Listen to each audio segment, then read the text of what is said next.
Join me today as we venture into 80s horror with the Texas Chainsaw Massacre Part 2.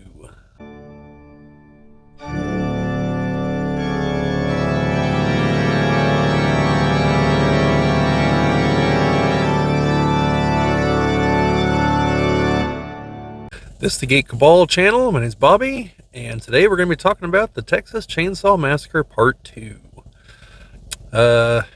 So as I said in the intro, this movie is from the 80s. I did watch it on Amazon Prime, so there will be a link down in the description if you feel so inclined as to subscribe to that if you're not already. There's a lot of older movies on there, and it's, one of the ways I have access to a lot of the movies I've been talking about on here lately. Obviously, if you're doing it just for this movie, make sure the movie's on there, because I was very surprised to find the movie on there.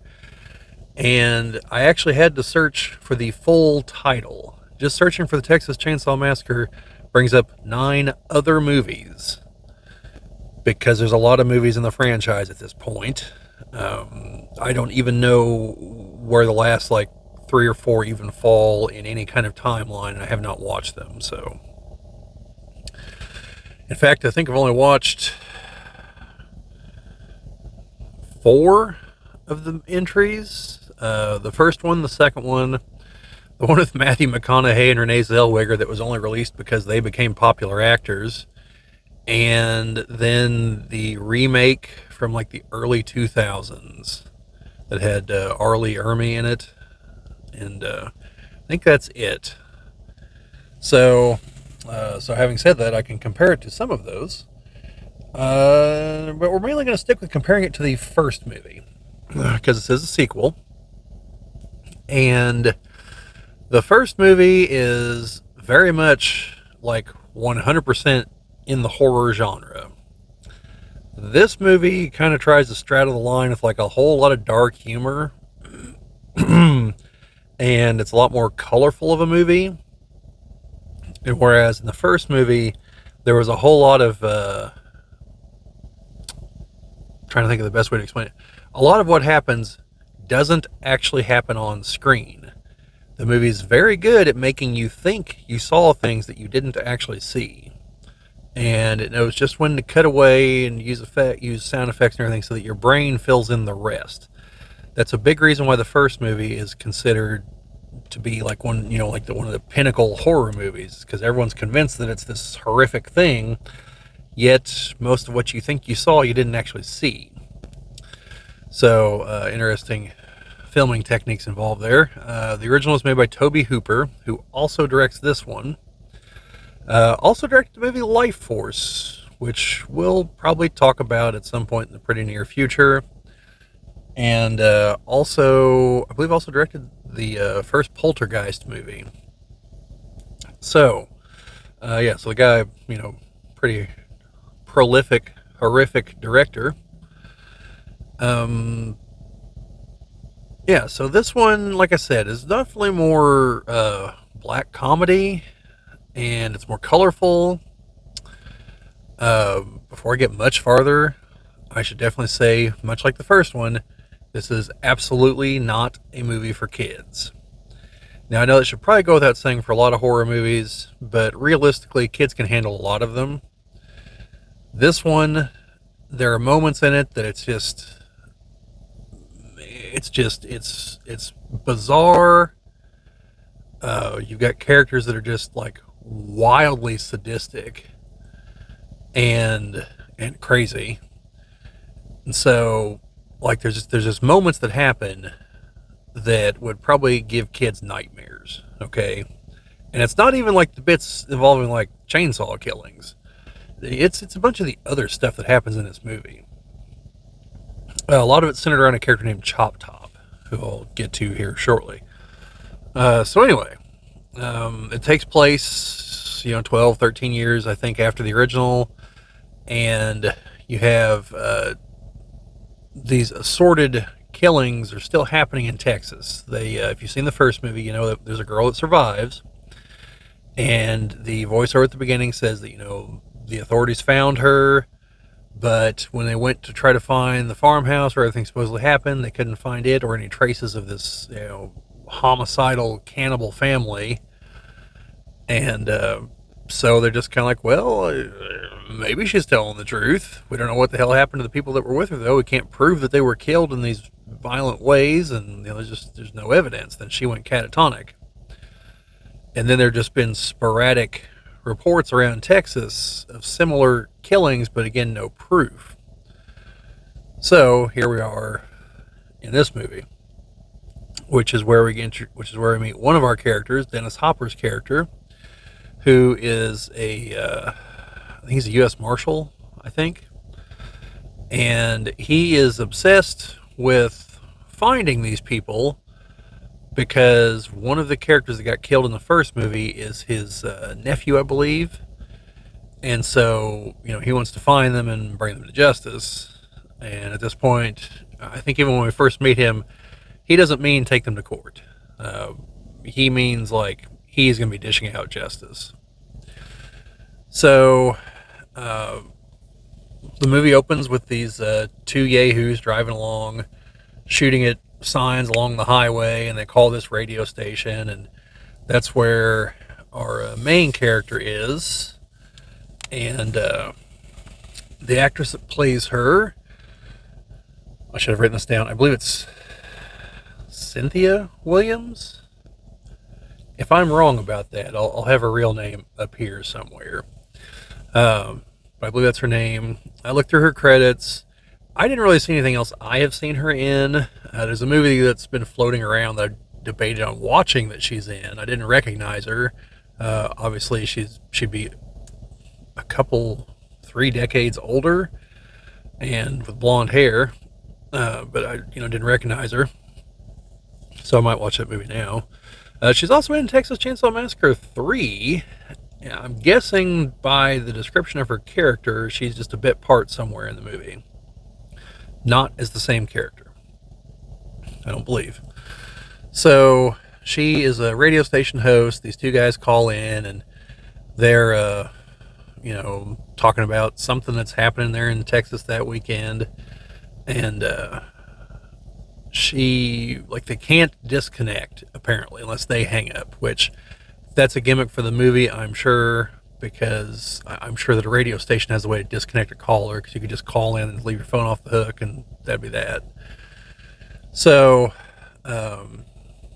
they play chicken with a truck at one point. They chose poorly. Then it goes a little bit farther into the evening, and somehow the truck got in front of them and got the other people. And, well, that's where Leatherface, the killer from the first movie, is. And he proceeds to murder the 2 people in the car. Well, he murders one of them. The other one probably dies in the car crash. And it's, pretty gruesome. Unlike what I said about the first movie, you see everything in this movie. It doesn't really leave much to the imagination. However, I should note that given the name, you would expect a lot more killings via chainsaw, and this is the only one. Yeah, this is the only one in the movie. So, a couple of people are wounded with chainsaws, but they're the villains. So, for a name like what you have here, you'd expect more, but you don't get it. Actually, the kill count is quite low in this movie.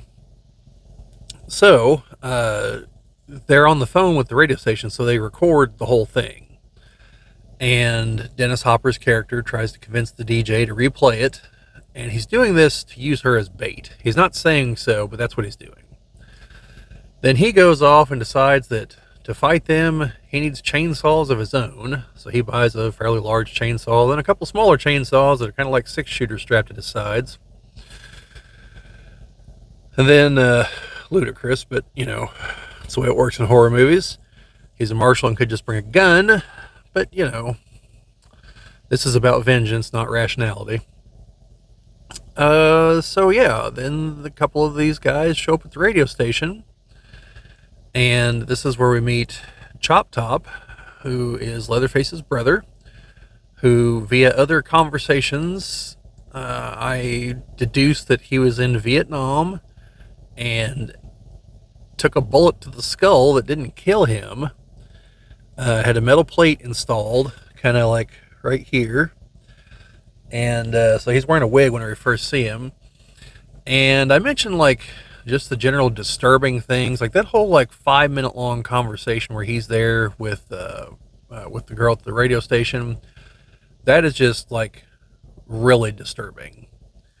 And through most of the conversation, he has like a bent coat hanger, and he's heating the end of it and scratching the metal plate, and like slowly, like he's uncovering it, like bits of the skin from around the outer part of the plate, come off on the coat hanger, and then he picks them off the coat hanger and eats them. And yeah, he is crazy, and he's played by Bill Moseley.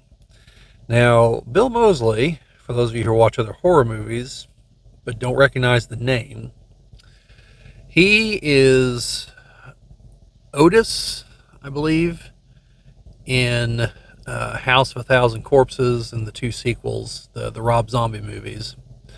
The main guy on Team Psychopath, and I think he got that job largely because of this role. Because he is in some other movies. He's also in Rob Zombie's Halloween remake. He's one of the security guards that escorts the now adult Michael Myers and gets murdered whenever Myers is able to escape and overpower everyone. He's one of the security guards there.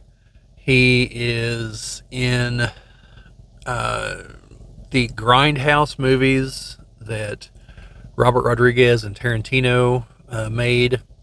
If you watch the movies together in the theater, or if you have them together, I think on home video, or you can just look up the trailers. There were fake trailers between the movies for fake Grindhouse movies to make you really feel the experience. So there was one in front of the first movie that was for Machete, which they went on to make a movie of. So then between the three were Thanksgiving, which has gone on to have a movie made, and the trailer was made by Eli Roth, and he ended up making the real movie. One called Don't. Oh, Thanksgiving was a knockoff of Halloween, by the way. At least the way it was portrayed in the trailer. The movie is quite a bit different. Unlike Machete, where almost every scene in the trailer is actually in the movie, and it's the same actors and everything. Thanksgiving had, like, Michael Biehn was in the trailer, and I don't know any of the other actors off the top of my head, but he was not in the actual movie. They're different actors in the movie, which, by the way, that was also a pretty decent slasher movie. I saw that not too long ago. So then you had Don't, which was like a horror. I mean, it's horror, obviously, like a haunted house slash like 60s, 70s, like psychic terror kind of movie. I got vibes from like The Legend of Hell House, or I think it's actually called The Terror. Not so much Scanners. That's a little bit later, different kind of psychic stuff. But yeah, it's really twisted and creepy. I think Udo Kier's in that one. And then there's the trailer that Rob Zombie made, She-Wolf Women of the SS. Yeah. Secret German program to win the war by making a bunch of werewolf women commandos. And it is patently absurd. I do kind of wish Rob Zombie would actually make this movie. Udo Kier was like the commandant, but Bill Moseley was the scientist in that, if you ever see it. And I don't want to spoil the special guest star at the end, because it's great. But yeah, also, any of those trailers, by the way, are also all like adult, R-rated, like not safe for work. So if you look them up, like, be prepared, because the trailers themselves are R-rated. Okay, they would all be like red band trailers right now. Nudity, violence, cursing, all kinds of stuff. So anyway, and I'm sure Bill Moseley's been in other things, but those are the main things I know him from. And yeah, so like I said, he's chopped up. He's insanely creepy through most of the movie, carrying around a skeleton wearing fatigues that he says is his brother. I don't know if it actually is his brother or not. And then Leatherface, and then their dad, who is going around at chili cook-off competitions. This chili's got a secret ingredient. I'll tell you up front it's the meat. What he won't tell you is it's, people, because they're cannibals, and they're chopping up their victims and putting them in the chili and selling it. And he's always going on about being a small businessman, and the big companies trying to screw him over, and him and Chop Top kind of go at it at one point. Chop Top's trying to tell him, hey, look, you wouldn't have any of this wood for me, old man. Like, I took that bullet from the Viet Cong and got you your money to start your business, so I don't even want to hear it. And then the dad's like, you don't even know what it takes to run a business. You and your brothers sit around here all day and watch TV and listen to records. And just back and forth, back and forth. And that's where a lot of the dark humor comes from. Then there's Grandpa, who looks like a zombie at this point. Used to be one of the guys that kills cattle with a hammer until he got replaced by the air compression gun. They try to get him to kill the girl at the end. Then there's JD, who's the other guy that works at the radio station, who Chop Top brutally murders with a hammer. And it just goes on way past the point that a normal human being would have been dead. Because it's hitting him in the head repeatedly with a hammer. And that actually doesn't kill him. Later on, some really creepy stuff happens. Where, Leatherface finds, the killers, their hideout is underneath an abandoned amusement park. So it's kind of like an episode of Scooby-Doo. And the killer even wears a mask. It's just that, his mask is someone else's face. Which, once he finds the girl in there, because she follows him, after she thinks they killed the other guy there at the radio station. So she follows him there. She winds up down there, and Leatherface sees her and can't bring himself to kill her because he's got the hots for her. But decides that she needs a makeover, so he cuts off JD's face and has her try to wear it. Yeah, that's the kind of thing that happens in this movie. Like I said, this is not a children's movie, and there's some deeply disturbing things happen in this movie like that.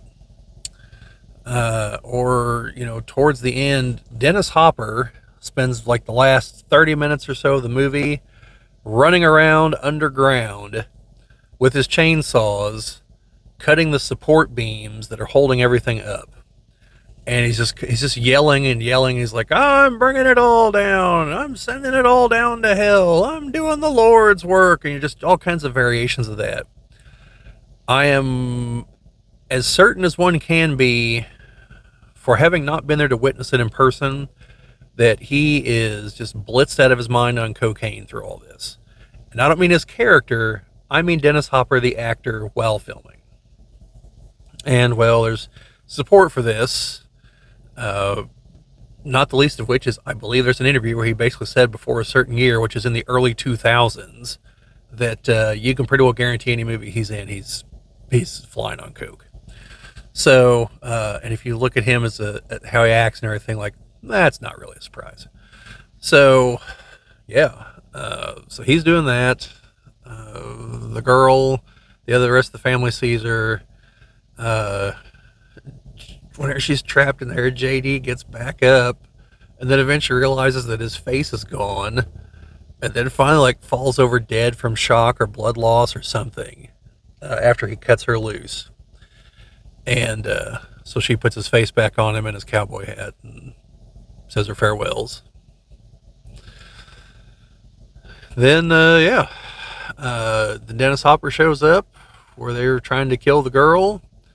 The dad thinks that a competitor has sent him in there and tries to buy him off, and he's just like, you boys shouldn't have done this. And hits the dad right in the ass with the chainsaw, grazes him. And so the dad, winds up underneath the table, and he's like, small businessman, always taking it in the ass. And just stuff like that. He's like, took care of my hemorrhoids. Then he reaches back, sees that he's bleeding. He's like, that might be, it might be time to close up shop. So he drags the skeleton corpse that Chop Top's been having with him everywhere down underneath the table that he's hiding under. And, He's got a hand grenade hidden in it and pulls it out. And then Dennis Hopper and Leatherface are having a chainsaw sword fight, essentially, which isn't nearly as awesome as you think it might be. Or if you know much about chainsaws, it's exactly as unawesome as you probably think it is. Dennis Hopper eventually just like stabs him right through the torso with his chainsaw, which doesn't kill him. So he fires up too many chainsaws to, go at it. And then one of the saws goes through the table, hits the dad again. He'd already pulled the pin out of the grenade. Now it drops, and the clip falls out, and then it blows up and kills everybody down there. Meanwhile, the girl and Chop Top are now out and about. She's like trying to get the hell out of there. Chop Top's following her up a set of like stairs, and he's got a straight razor and just slashing the crap out of her. And again, that's one of those like, this is where just the bizarreness and or I guess the sadism of the movie just kicks into overdrive, where I mean, like, nothing she can do gets her away from him, and he's just going to town on her. And then eventually they come across what I'm assuming is the corpse of his mom holding a chainsaw. Then Chop Top, because he's a psychopath and completely insane, is like, "Oh, you killed her." Meanwhile, I mean, she's like a dust-covered skeleton. Clearly this woman did not just now kill her. But she grabs the chainsaw, and as she's trying to fire it up, he's just, slicing the crap out of her back. And it's just one of those, like, in movies involving knives and things like that, there's usually, like, guy gets stabbed maybe a couple times, or, they get sliced, and it'll be something gruesome, like the Achilles tendon or something sometimes. Or it'll be like not Cry Wolf, You're Next, that I watched again the other day, where this guy's, his brother's there and he stabs him, and then his brother doesn't go down, and he ends up stabbing him like 7 or 8 times, but with a different implement each time. So whenever the camera pans back, his chest looks like a pin cushion, and it's just one of those, like, it's almost to a comedic level, but not quite there. Well, here, it's just like, it's just purely because Chop Top is just stupidly sadistic. And, yeah, but then she gets the chainsaw going and ends up taking him out. And he falls down backwards into the cave. And then the end of the movie is just her sitting there with the saw roaring, screaming, gyrating around on top of the thing. And then the movie just kind of stops. So, yeah. Like, as a horror movie, like on the creep factor, this movie is probably like an 8.5. Now, as a movie, it's probably more like a 5.5 to a 6, maybe. Because it's not the greatest movie. And if you're not into horror movies or really, really dark comedies, like, there's just some wildly disturbing things in this movie that you really might not appreciate. Yeah, and I kind of looked around online. It seems like people fall into one of 3 categories. Either they give it a 1, it's like, this sucks, this movie's stupid. They're middling, and they can appreciate, like, no, this is comedy horror. I get what we were going for. We just might not have gotten there. And then there's this is a masterpiece. Well, I'm definitely not that. I'm in that middle group. It's not a masterpiece. It is my favorite of the Texas Chainsaw Massacre movies, but that's just because it's just so bizarre and absurd, and just people just don't make movies like this. Like, it just goes against all kinds of conventions, and if you've never seen it, like, it's just surprise and horror around every corner the first time you watch it. And yeah, so if you're at all into horror and you haven't seen it, I would say check it out. Again, hopefully you've listened to what I've told you is in the movie, because there's parts that I'm not going to talk about here on YouTube, just because, 1, there should be some surprise, but 2, like, it goes some dark places. Yeah.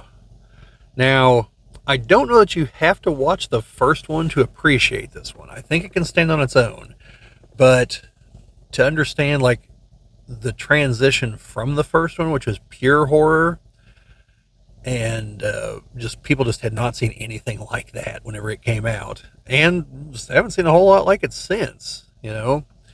Other slashers, they try to capture that element, and I think, like, Halloween does to an extent, but Halloween also came out 4 or 5 years later, because a lot of people think, late 70s to the 80s is a slasher. Well, the Texas Chainsaw Massacre Part 1 came out in 1974. It came out quite a bit before the rest of the slasher genre really took off. And it's not even the first actual slasher movie. I think supposedly that's The Town That Dreaded Sundown, but I haven't seen it, and I gotta look into that. So, yeah, if you're into horror and you're fine with like some kind of brutal horror, like, but with a weird comedic edge to it that sometimes like almost makes it creepier and weirder, then this is the movie for you. Also, even though I just watched it last night, I must have not been paying attention at some point because I was looking through the cast just before I did the video here, and apparently Joe Bob Briggs, who I've talked about numerous times, is in the movie somewhere. His real name's John Bloom, and I think he's listed as like a theater goer or something. So I'm going to have to check that out again. So yeah, and the moment I saw this on Amazon Prime, I was like, oh man, this is actually on streaming somewhere. It's been years since I've seen this. I'm gonna have to check this out again. And so yeah, like I said, it's one of my it's my favorite of the franchise from the parts I've seen. But that's not really stiff competition because the first one's the classic.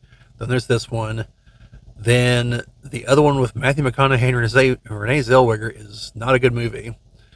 And then there's the remake, which was decent, but it's been a while since I've seen it. I only saw it the one time. So anyway, that's most of what I got to say about this one. So let me know down in the comments if you folks have seen this movie, and if you have, what are your thoughts on it? Which are you in one of those three groups of people? What if you have not seen it? Do you intend on seeing it based on what I've told you? Do you intend on not seeing it based on what I've told you? Kind of curious. Yeah, so anything like that, let me know down there in the comments. Like, share, subscribe, all that fun stuff. Sharing and commenting are the things that help us grow the channel. We always appreciate it. Obviously, subscribing if you're not already will obviously grow the channel. But other than that, that's all I've got to say. So, yeah, just see you folks at the theaters.